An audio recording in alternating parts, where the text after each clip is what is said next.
नमस्कार, शाम के 6 बज चुके हैं और वक्त हो चला है न्यूज 18 अपडेट का और मैं हूं शुभम मिश्रा आपके साथ। और पहली खबर आपको बेगूसराय की बताएंगे, जहां लव जिहाद के मामले पर एसपी का बड़ा बयान सामने आया है।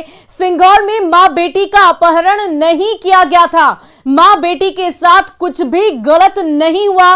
रेप, अपहरण और जबरन धर्मांतरण की बात को एसपी के द्वारा गलत करार दिया गया है। पति और ससुर पर आरोप गलत लगाए गए हैं। ये तमाम बातें एसपी की तरफ से रखी गई।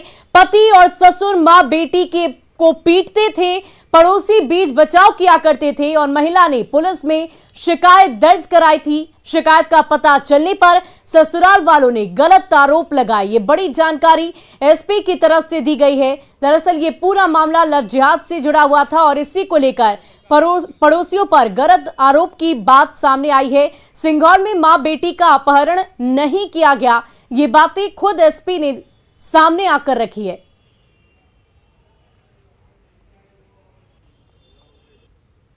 बयान में इन्होंने बताया है कि इनका जो पति है और इनका जो ससुर है वो लगातार इन दोनों के साथ मारपीट कर रहे थे।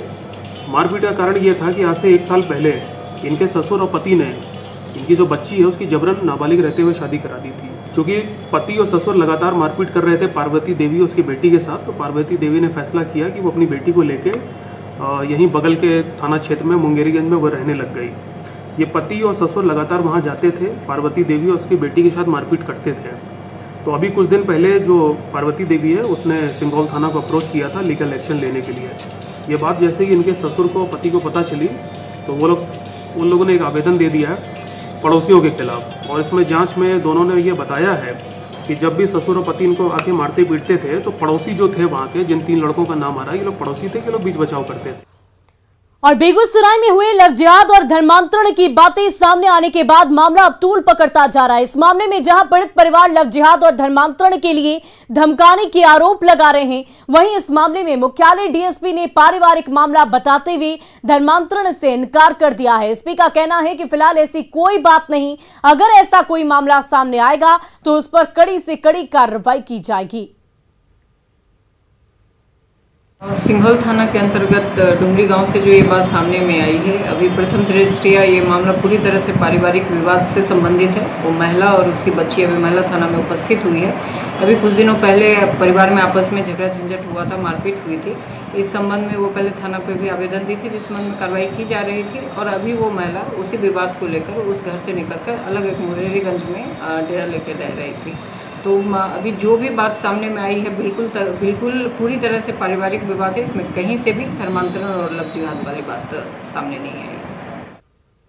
और चलिए अब आपको ये बताते हैं कि बेगूसराय के सिंघौल का पूरा मामला आखिर क्या कुछ है। मामला सिंघौल थाने के एक गांव का है और गांव के रहने वाले एक परिवार ने अपनी बहू और बेटी से रेप और अपहरण का आरोप लगाया। आरोप यह है कि मुस्लिम बहुल गांव में एक हिंदू परिवार की बहू बेटी के साथ 3 युवकों ने कई दफे रेप किया है, यानी कि दुष्कर्म की घटना को अंजाम दिया है। आरोपियों के नाम मोहम्मद जाहिद, शाहिद और आरोप है कि कुछ दिन पहले तीनों ने बहू और बेटी को अगवा कर लिया, जिसके बाद पीड़ित परिवार के लोग 22 तारीख को सिंघौल थाने पहुंचे, लेकिन पुलिस ने मामला दर्ज ही नहीं किया और उन्हें वहां से फटकार कर भगा दिया। जिसके बाद परिवार के लोगों ने 25 जुलाई को कोर्ट में इंसाफ की गुहार लगाई और पुलिस अब ये कह रही है कि परिवार का आरोप झूठा है। पति और ससुर महिला और बेटी की पिटाई किया करते थे और महिला की बेटी की जबरन शादी करा दी गई। विरोध करने पर दोनों की पिटाई की जाती थी और पिटाई करने पर जो पड़ोसी बीच बचाव करते थे उन्हीं के खिलाफ रेप, जबरन, धर्मांतरण की कोशिश और अपहरण की झूठी शिकायत दर्ज कराई गई है। जबकि महिला और उसकी बेटी खुद पिटाई से तंग आकर कुछ दिन से किसी और जगह पर रह रही है। ये बातें पुलिस की तरफ से कही गई है। एसपी का बयान सामने आया है इस पूरे मामले को लेकर। और अगली खबर अरवल से, जहां बेरोजगार युवक युवतियों को शिक्षक बनाने के नाम पर करोड़ों रुपए की ठगी के मामले का खुलासा हुआ। फर्जीवाड़े के इस मामले में 2-4 नहीं बल्कि करीब 1500 से लोगों से लाखों की वसूली की गई है। बेरोजगार युवक युवतियों ने कई घरों में बच्चों को पढ़ाने का भी काम किया और 750 रुपए महीने का भुगतान भी किया गया है। लेकिन धीरे धीरे पीड़ितों को जब ये बात पता चली कि वो ठगी के शिकार हो गए हैं, उन्होंने शिकायत की और पुलिस अब इस पूरे मामले की छानबीन कर रही है। ठगी का आरोप JSU India educational and social services नाम की संस्था पर है। हैदराबाद में मकान में खुले के संस्थान से जुड़कर करीब 1500 युवतियां काम कर रही थी, लेकिन पिछले महीने कार्यालय में ताला लटका देखा गया। संस्था सारा दस्तावेज समेटकर रफ्फू चक्कर हो गई। पिछले 16 जून तक JSU India educational and social services के ऑफिस में बेरोजगारों की भीड़ लगी रहती थी, लेकिन अब वहां चारों तरफ सन्नाटा पसरा हुआ है। मामले में बालबिघा निवासी भरत सिंह और शत्रुघ्न सिंह समेत कई लोगों पर एफआईआर दर्ज कराई गई। प्राथमिक शिक्षा के नाम पर इतने बड़े फर्जीवाड़े के बावजूद पुलिस किसी आरोपी को गिरफ्तार करने में नाकाम रही है। और इसी बीच छपरा से आपको बड़ी खबर बता दी, जहां दुर्लभ प्रजाति के कछुए बरामद किए गए हैं, वो भी लावारिस हालत में। 59 कछुए बैग में पाए गए। कछुओं को लेकर ये तस्कर कहीं और जा रहे थे और पुलिस को तस्कर देखकर भाग गए। कछुओं से भरा बैग छोड़कर ये सभी तस्कर वहां से भाग निकले। सभी कछुए वन विभाग के हवाले इस वक्त कर दिए गए। तो ये बड़ी जानकारी आपको छपरा से दे रहे हैं, जहां बिल्कुल ही अलग नस्ल के कुछ कछुए बैग में पाए गए और बैग में रखे हुए कछुओं को लेकर तस्कर फरार हो रहे थे, लेकिन जैसे ही पुलिस की तरफ से उन पर रोक लगाई गई, उन्होंने बैग छोड़ दिया और खुद फरार हो गए। और राजधानी पटना सिटी की माल सलामी थाना पुलिस ने जलकद्दर बाग और पत्थर घाट इलाके में छापेमारी कर सैकड़ों लीटर देसी शराब के साथ 6 शराब कारोबारियों को गिरफ्तार कर लिया है। पुलिस ने मौके से अवैध शराब कारोबारियों के पास से एक बाइक और एक स्कूटी भी जब्त कर ली। पुलिस को गुप्त सूचना मिली थी कि जलकद्दर बाग और पत्थर घाट इलाके में शराब की सप्लाई की जा रही है। सूचना मिलते ही पुलिस ने छापेमारी कर 6 शराब कारोबारियों को गिरफ्तार कर लिया है। ये अवैध शराब के विरुद्ध जो है खास करके विशेष अभियान चलाया जा रहा है, जिसमें कुल 6 लोगों की गिरफ्तारी हुई है। 6 लोगों में 3 लोग जो है वो जलकद्दर बाग इलाके से, उसमें एक मोटरसाइकिल भी है, काफ़ी मात्रा में देसी शराब बरामद हुआ है, तथा 2 लोग जो है पत्थर घाट से, उसमें भी एक स्कूटी और 2 लोगों की गिरफ्तारी है। साथ में उनके साथ जो है देसी शराब काफ़ी मात्रा में बरामद है। और हमें आपका ख्याल है, इसलिए हम करते हैं आपसे जुड़ी हर वो बात जिससे है आपका सीधा सरोकार। आज हम बात करते हैं गुंडा बैंक के जाल की। जी हां, हम बात कर रहे हैं उन गैर लाइसेंसी नॉन बैंकिंग कंपनियों की जो लोगों से ठगी करते हैं और उनकी काली कमाई लूटकर भाग निकलते हैं। कल हमने कटिहार में गुंडा बैंक के टॉर्चर की कहानी आपको सुनाई थी और आज हम बात कर रहे हैं पूर्णिया और सीमांचल के आसपास के इलाके की। वैसे ही 2000 से लेकर 2007 तक इस इलाके में गुंडा बैंक काफी सुर्खियों में था, लेकिन 2007 के बाद इनका अस्तित्व समाप्त हो गया। गुंडा बैंक के एजेंटों ने हजारों लोगों से करोड़ों रुपए की अवैध वसूली की थी और कई लोगों की जमीन जायदाद लिखवा ली थी। हाईकोर्ट ने फिर इसकी जांच के लिए एसआईटी टीम का गठन किया। हाईकोर्ट ने इस निर्देश के बाद जहां एक बार फिर गुंडा बैंक सुर्खियों में आ गया, आज भी गुंडा बैंक की तरह कुछ ऐसे फर्जी नॉन बैंकिंग कंपनियां चल रही हैं जो लोगों को गुमराह कर और झांसा देकर रुपयों की ठगी कर रही है। पूर्णिया और सीमांचल के इलाकों से गुंडा बैंक के नाम पर करोड़ों रुपए की वसूली की गई थी। हालांकि 2007 के आसपास यह बैंक पूरी तरह समाप्त हो चुकी थी, लेकिन एक बार फिर यह गुंडा बैंक सुर्खियों में आया है।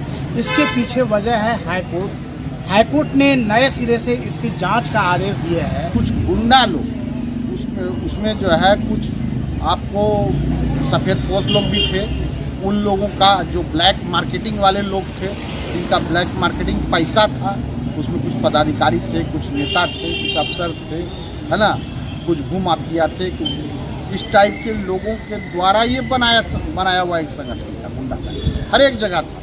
भागलपुर से संचालित। हाँ, ये भागलपुर से संचालित हुआ और भागलपुर से ही पूर्णिया ये आया। हमने देखा धोबिया टोला में 2005-06 में सुधांशु और एसपी थे, तो उस समय वो गुंडा बैंक था, वो भाग गया। कई लोग पकड़े भी गए थे, पकड़ाए भी कई लोगों पर एफआईआर भी दर्ज हुआ। तो सघन जांच की आवश्यकता। पिछले कई वर्षों से पूर्णिया और आसपास के जिलों में अपना जाल बुरी तरह से फैलाया, यहाँ के गरीबों के रक्त चूसने का काम किया। खास करके गरीब और अनपढ़ लोग इसके शिकार हुए। 5,000 लाओ, 20,000 मिलेगा, 25,000 मिले, इस झांसा में परपड़ करके बहुत लोगों ने रुपया दिया और सारे लोग उसका रुपया लेकर करके भाग गए रातों रात। इसलिए जितने भी नॉन बैंकिंग संस्थाएं हैं उन सबों की जांच होनी चाहिए। फिर सरकार की नज़र इस पर पड़ी, फिर प्रशासन का, फिर इसका विरोध हुआ, फिर आस्ते आस्ते हमारे जिले से ये समाप्त हुआ। लेकिन उसका ही एक रूप फिर बदल गया, रुपया डबल करने, छोटा सा बैंक बनाकर लोगों को दिग्भ्रमित करने का ये फर्जीवाड़ा का काम काफ़ी लंबे समय से अभी भी चल रहा है। गुंडा बैंक के नाम से इस इलाके में एक समय था जब काफ़ी ये बैंक प्रचलित था और हजारों लोग इस गुंडा बैंक के शिकार हुए थे। हालांकि बाद में प्रशासन ने एक्शन लिया था और इस गुंडा बैंक का खात्मा किया था, लेकिन अब हाईकोर्ट ने फिर इसकी जांच का आदेश दिया है। ऐसे में देखना है कि आगे क्या मामला सामने आता है। कुमार प्रवीण, न्यूज़ 18 पूर्णिया। और देखिए, सिमडेगा पुलिस ने लव जिहाद के आरोपी मोहम्मद नईम को गिरफ्तार कर लिया है। नईम ने हिंदू नाम रखकर हिंदू लड़की को झांसे में फंसाया, उसका यौन शोषण किया, लड़की गर्भवती हुई तो शादी से ही इनकार कर दिया। यही नहीं, पीड़ित की छोटी बहन से भी उसने बलात्कार किया, उसका वीडियो बनाया और उसे ब्लैकमेल करता रहा। पीड़ित की शिकायत पर सिमडेगा पुलिस ने आरोपी को धर दबोचा है। नाम बदलकर एक हिंदू युवती के साथ शादी का झांसा देकर लगातार यौन संबंध बनाने तथा उसकी छोटी बहन के साथ भी बलात्कार करने की घटना प्रकाश में आई थी, जिसमें आरोपी युवक को गिरफ्तार कर आज जेल भेज दिया।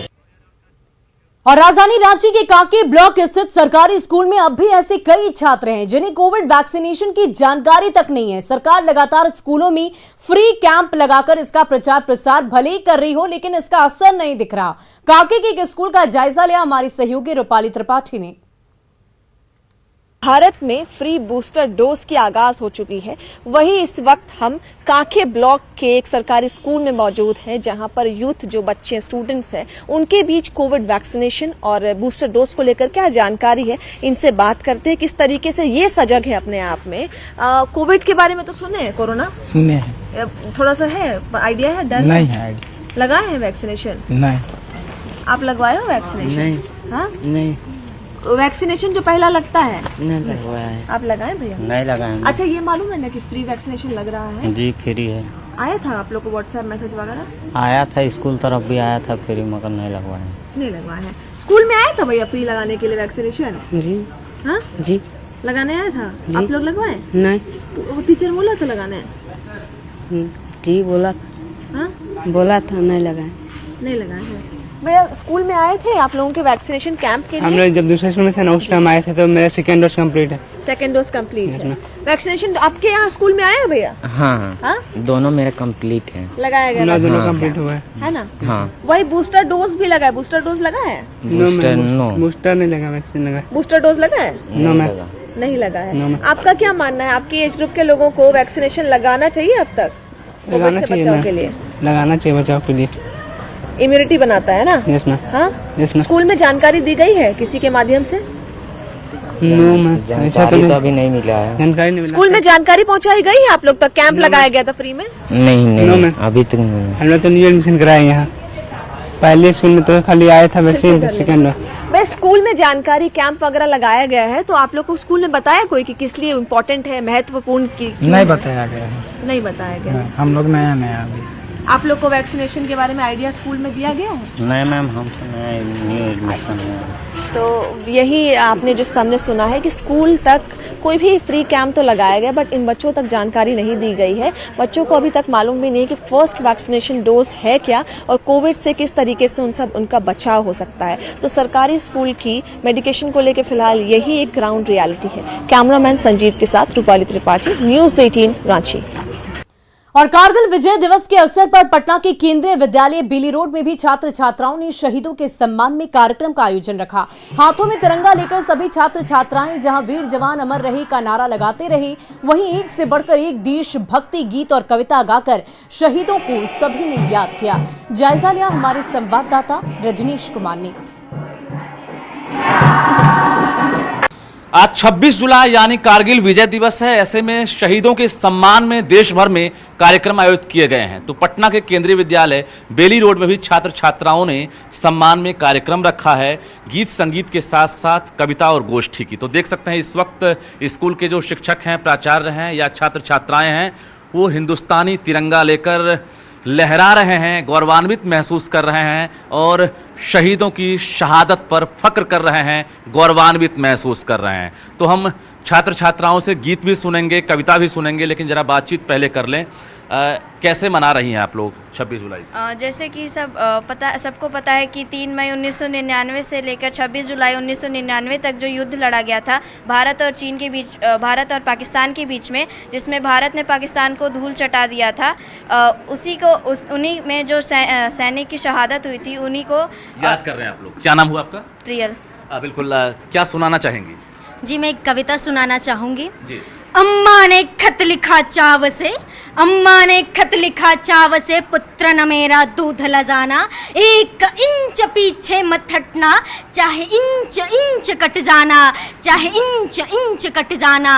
घर परिवार कुशल है मुन्ने, गांव गली में मंगल है, त्राश कारगिल की घटना से कदम कदम पर हलचल है।